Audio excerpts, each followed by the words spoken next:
Dalam bab 7 ini, ia akan membincangkan beberapa aspek, iaitu yang pertama, kita nak menjelaskan jenis kegiatan ekonomi primer, sekunder dan tertier di Malaysia. Yang kedua, menjelaskan dengan contoh taburan kegiatan ekonomi utama di Malaysia. Kemudian, menghuraikan faktor yang mempengaruhi kegiatan ekonomi di Malaysia. Membahaskan kepentingan kegiatan ekonomi di Malaysia. Kalau kawan-kawan tak dapat masuk tu, kena cuba masuk sekali lagi. Bolehlah tulis siapa yang tak dapat masuk, masuklah sekali lagi. Kadang-kadang you masuk, saya tak tekan. Sepintas lalu, tak payahlah, ini akan dibincangkan. Jadi kita tengok yang pertama sekali. Cuba masuk sekali.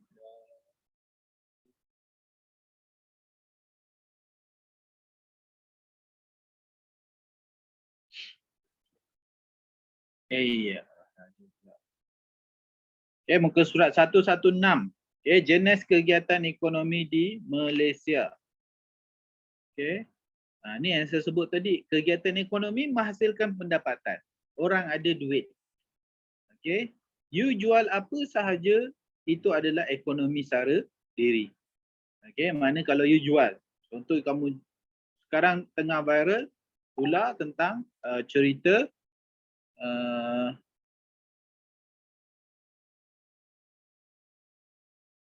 mana tu dia masuk mana tu? Ada musuh Google Meet ke? Minta tolong siapa tu sesat dia. Zoom. Bila you nak message saya, tak bagi tahu nama, memang tak ada apalah. Nama okey. Itulah masalah negara ni. Message cikgu tapi tulis nama pun tak nak. Nombor baru. Ayyo.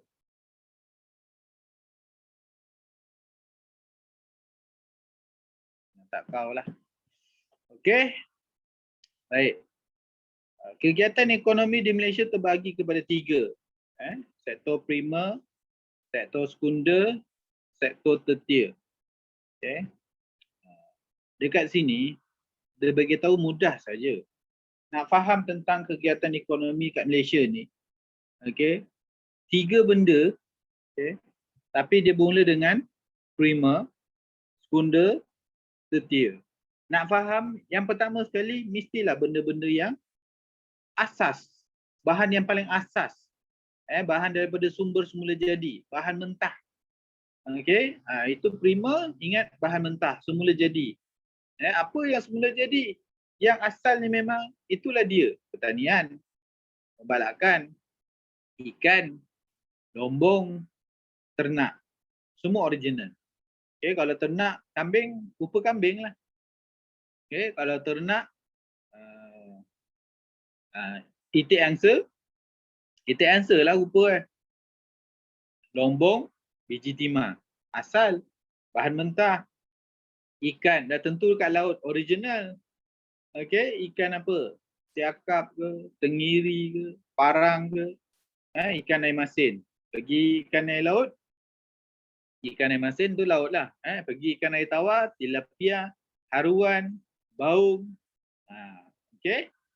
Kemudian pembalakan, pokok balak tu, original. Nama je macam-macam. Ada jati, keruing, cengal. Okay. Tu original. Sebesar-besar kejadian. Pertanian. Kelapa sawit, getah. Itu semua original. Jadi, nak fahamkan primer ni benda asas. Bahan mentah terus daripada sumber semula jadi. Itulah dipanggil sebagai sektor primer. Okay.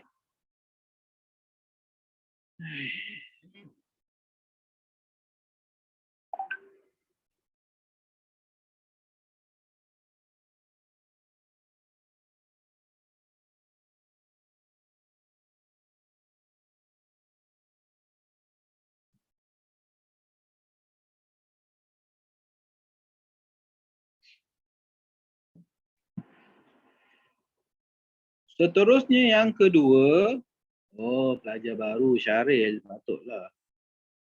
Okey. Sektor sekunder. Sektor sekunder, okey, tadi kita dah sebut. Kalau sektor primer, ya.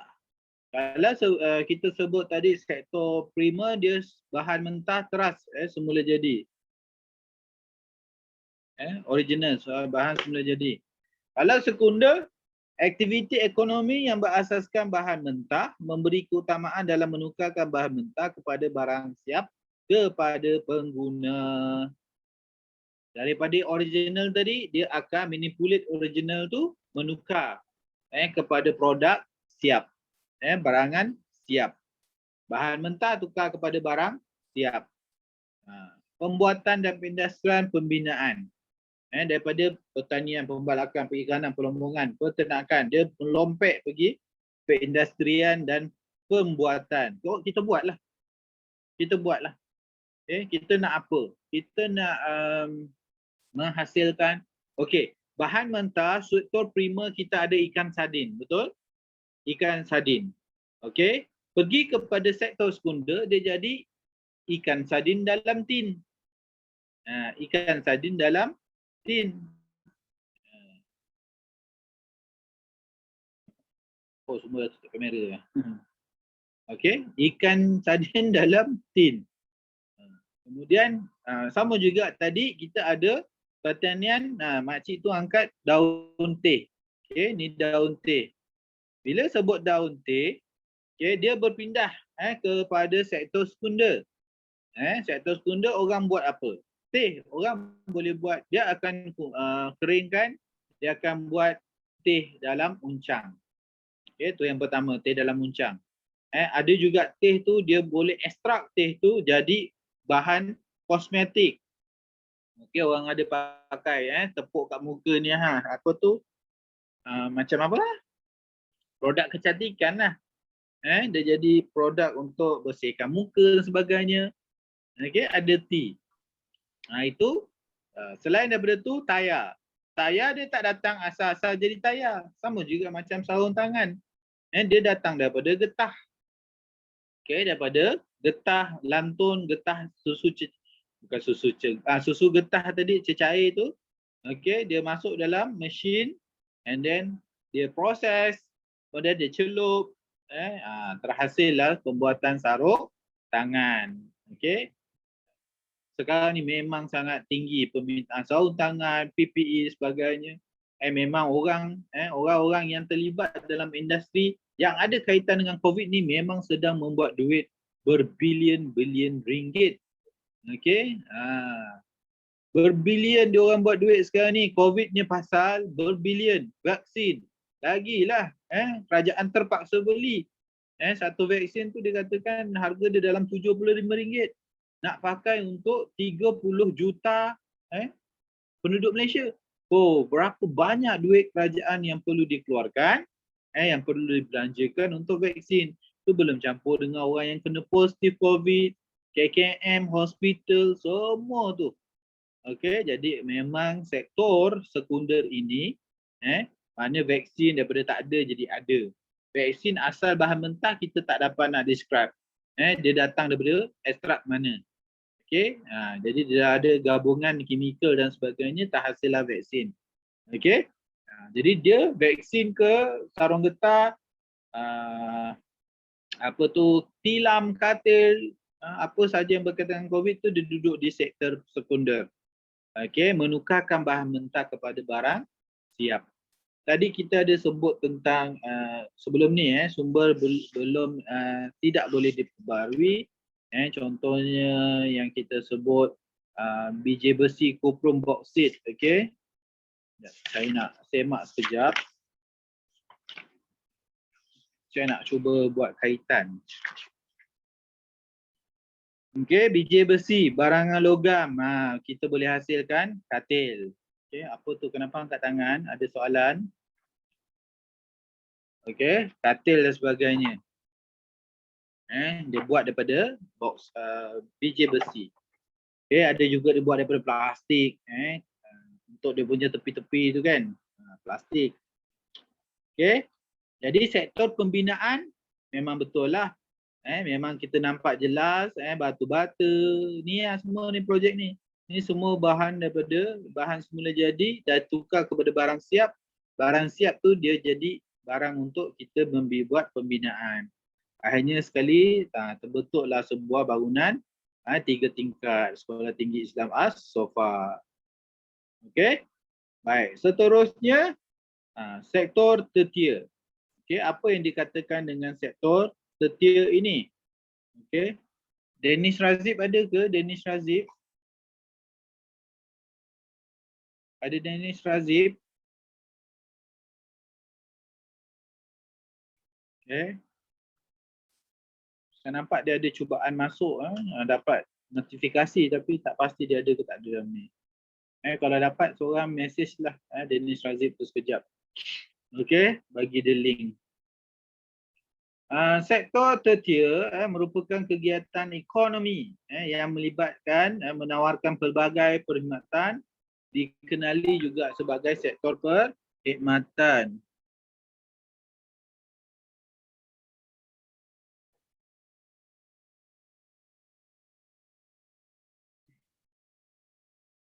Okey, sektor perkhidmatan yang terlibat adalah pelancongan, perdagangan, pengangkutan, kewangan dan juga pendidikan.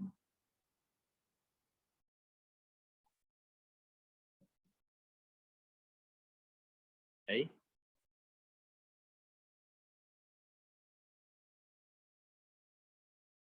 Okay. Ada yang terkeluar.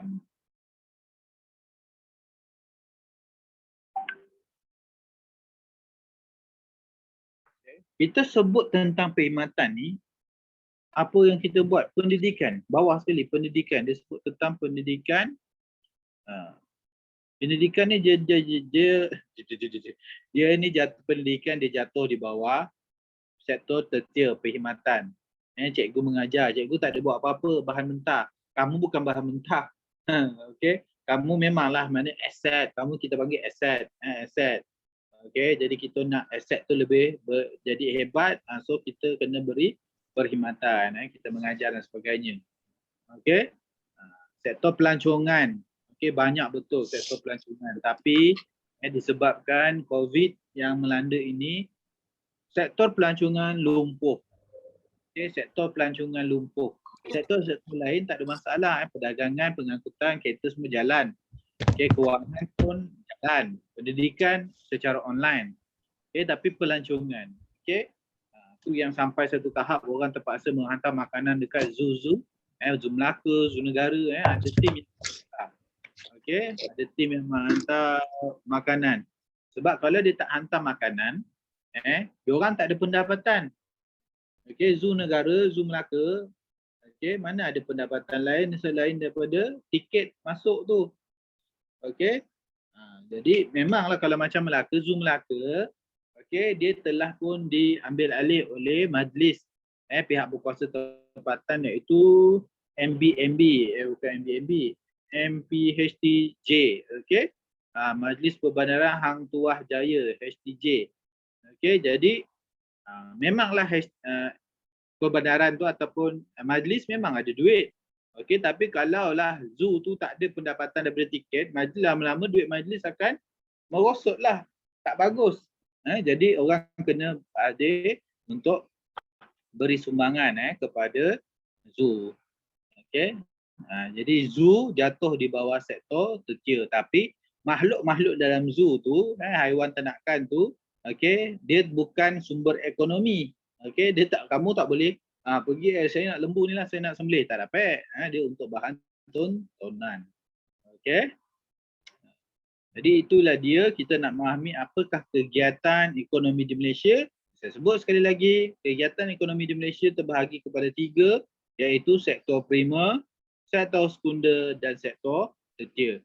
Sektor primer memberi perhatian kepada bahan mentah terus daripada bahan semula jadi, manakala sektor sekunder adalah menukarkan bahan mentah kepada bahan siap, barangan siap kepada pengguna, manakala sektor tertier memberi tumpuan kepada perkhidmatan.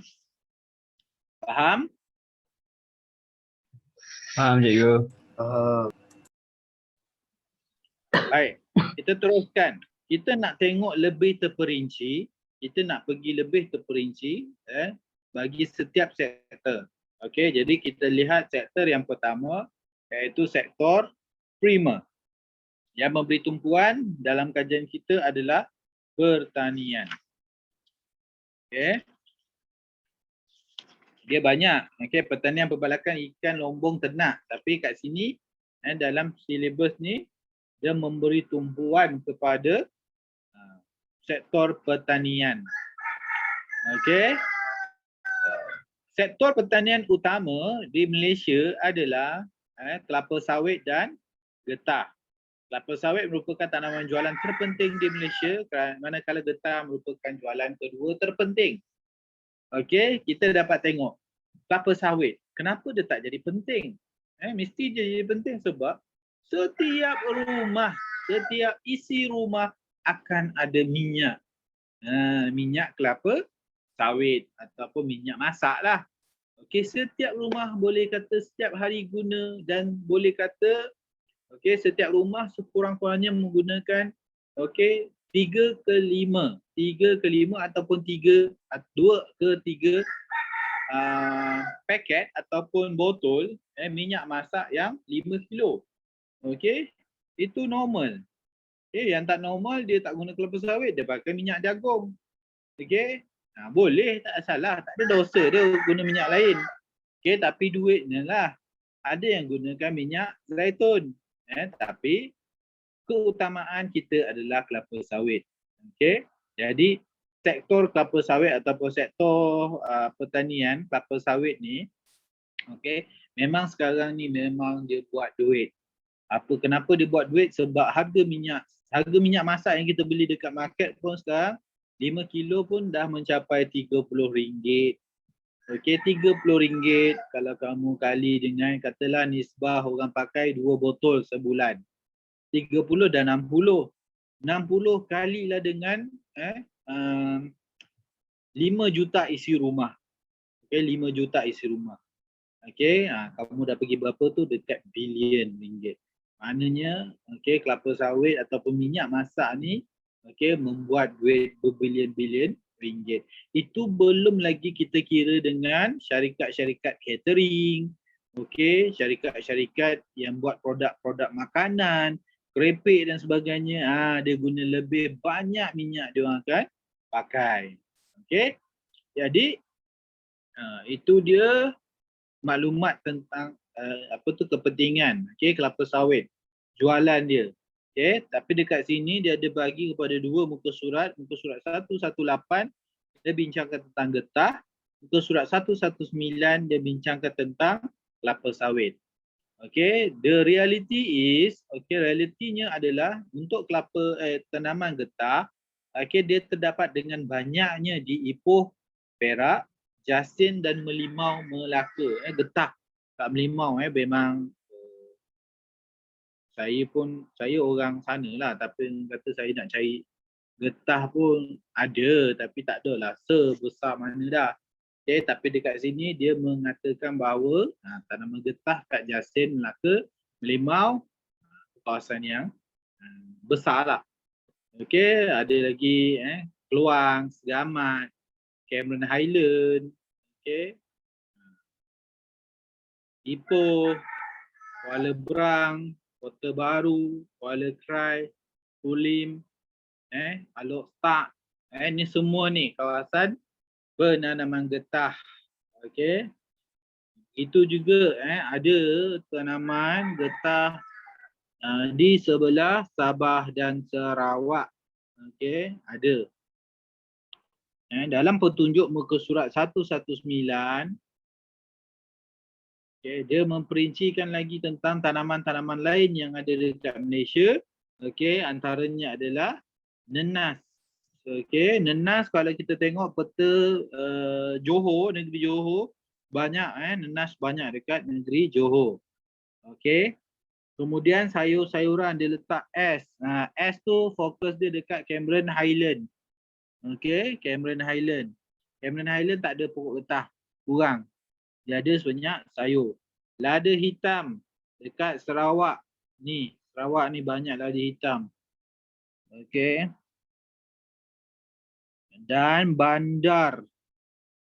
Bandar Keluang, Segamat, Kuala Selangor, Kuala Kerai, Ipoh, Kulim. Kelapa sawit, Teluk Intan, Segamat, Jengka, Terengganu, Sandakan, Miri. Ni kelapa sawit. Jadi dia kata dekat sini, industri sawit merupakan tunggak kepada ekonomi Malaysia dan memainkan peranan penting membekal sumber makanan dan tenaga kepada populasi global yang semakin meningkat. Sehingga akhir 2017, kawasan tanaman meningkat kepada 5.79 juta hektar berbanding 5.74 hektar. Pertingkatan tertinggi tercatatkan di Sarawak. Okey. Itu dia. Itu adalah sektor primer. Getah dan kelapa sawit. Seterusnya kita lihat sektor sekunder, sektor perindustrian. Tengok dekat sini.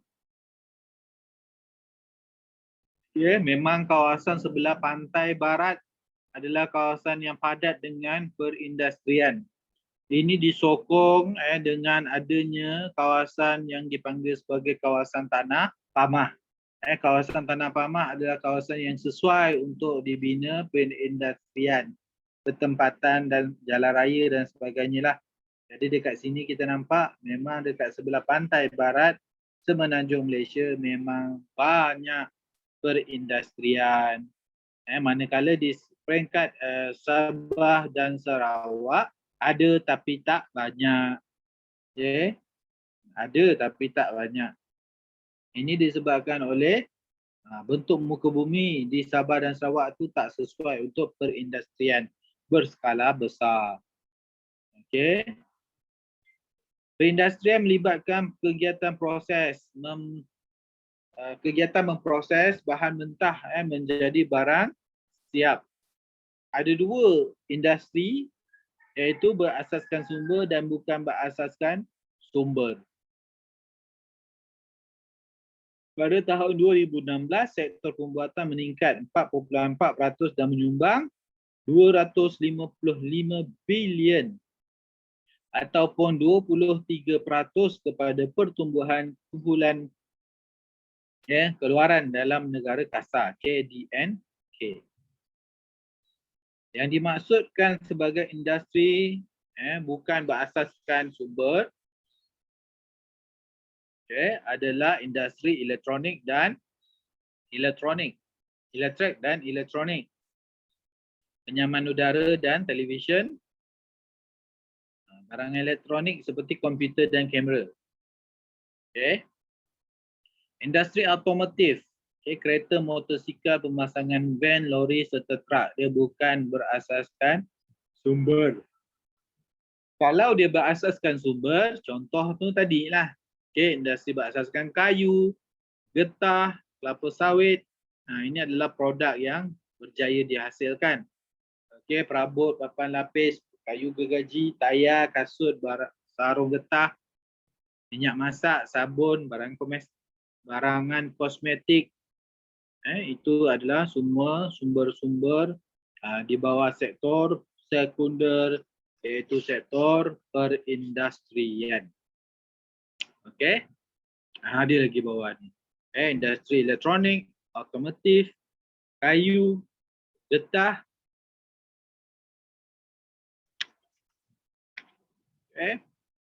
Ada apa? Semua dah disentuh. Satu lagi Sarawak, dia kurang industri sebab dia banyak sungai yang besar dan panjang. Sungai yang besar dan panjang. Tu tak dapat nak elak. Jadi dekat situ memang kurang industri sebab struktur fizikal tempat tu sendiri yang tak menggalakkan untuk perindustrian secara berskala besar.